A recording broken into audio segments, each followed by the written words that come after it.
আসসালামু আলাইকুম।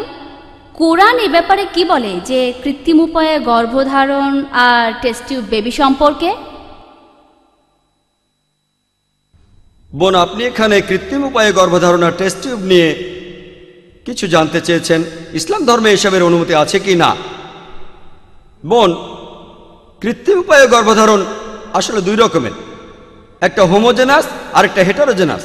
হোমোজেনাস মানে যে শুক্রাণু ব্যবহার করা হয় আর যে ডিম্বাণু সেগুলো হলো স্বামী স্ত্রীর।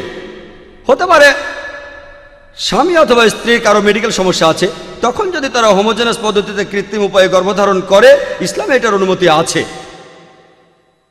কিন্তু হেটারোজেনাস কৃত্রিম উপায়ে গর্ভধারণ, যেখানে আপনি স্পার্ম নিচ্ছেন কোন স্পার্ম ব্যাংক থেকে, এটা সম্পূর্ণ হারাম। যেরকম ব্লাড ব্যাংক আছে আজকের দিনে, সেরকম স্পার্ম ব্যাংকও আছে। আপনি স্পার্ম ব্যাংকে যেতে পারেন না আর একটা স্পার্ম নিয়ে গর্ভধারণ করতে পারেন না, এটা হারাম।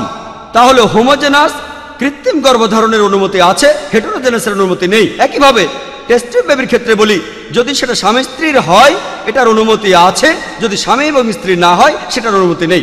এটা ব্যভিচারের মতো একটা অন্যায়। আশা করি উত্তরটা পেয়েছেন।